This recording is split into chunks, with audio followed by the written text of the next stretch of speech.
ईश्वर की कृपा। एक ब्राह्मण था, वह घरों पर जाकर पूजा पाठ कर अपना जीवन यापन किया करता था। एक बार उस ब्राह्मण को नगर के राजा ने पूजा के लिए बुलवाया।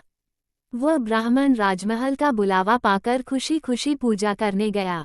पूजा संपन्न कराकर जब ब्राह्मण घर आने लगा, तब राजा ने ब्राह्मण से एक सवाल किया, हे ब्राह्मण देव, आप भगवान की पूजा करते हैं, तो ये बताएं कि भगवान कहाँ रहते हैं, उनकी नज़र किस ओर है और भगवान क्या कर सकते हैं। राजा के प्रश्न सुन ब्राह्मण ने कुछ सोचकर राजा से कहा, हे राजन, इस सवाल के जवाब के लिए मुझे समय दीजिए। राजा ने ब्राह्मण को 1 माह का समय दिया।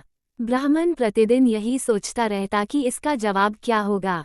ऐसा करते करते समय बीतता गया और कुछ ही दिन शेष रह गए। इससे ब्राह्मण की चिंता भी बढ़ने लगी और वह बहुत उदास रहने लगा। एक दिन ब्राह्मण को चिंतित देख उसके पुत्र ने कहा, पिताजी आप इतने उदास क्यों हैं? ब्राह्मण ने कहा, बेटा, कुछ दिनों पहले मैं पूजा कराने राजमहल गया हुआ था। पूजा संपन्न कराकर जब मैं वापस आ रहा था तब राजा ने मुझसे एक सवाल पूछा था। राजा ने कहा था कि भगवान कहाँ रहते हैं, भगवान क्या कर सकते हैं और भगवान की नज़र किस ओर है। राजा के सवाल का जवाब देने के लिए मैंने उनसे कुछ समय मांगा था। राजा ने मुझे 1 माह का समय दिया था और वह 1 माह बीतने वाला है, लेकिन इसका जवाब मेरे पास नहीं है, इसलिए मैं चिंतित हूँ। ब्राह्मण की बात सुनकर उनका पुत्र बोला, पिताजी इसका जवाब मैं राजा को दूंगा, आप मुझे साथ ले चलिए। 1 माह पूरा हुआ तब ब्राह्मण अपने पुत्र को लेकर राजमहल गया और राजा से कहा, हे राजन, आपके सवाल का जवाब मेरा पुत्र देगा। राजा ने ब्राह्मण के पुत्र से वही सवाल पूछा, बताओ भगवान कहाँ रहते हैं, भगवान की नज़र किस ओर है तथा भगवान क्या कर सकते हैं। उस ब्राह्मण पुत्र ने राजा से कहा, हे राजन, क्या आपके राज्य में पहले अतिथि का आदर सम्मान नहीं किया जाता? ये सुन राजा को थोड़ा लज्जित महसूस हुआ, इसलिए राजा ने उस बालक और उसके पिता को आदर सत्कार के साथ स्थान दिया। फिर बालक ने राजा से कहा, आपके पहले प्रश्न के उत्तर के लिए मुझे दूध से भरा एक पात्र चाहिए। तब राजा ने बालक को दूध से भरा एक पात्र मंगा कर दिया।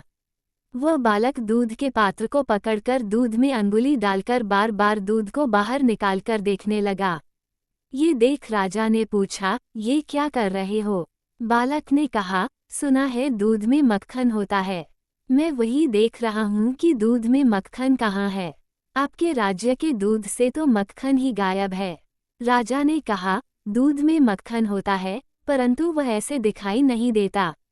जब दूध को जमाकर दही बनाया जाता है और फिर दही को मथा जाता है तब जाकर मक्खन प्राप्त होता है।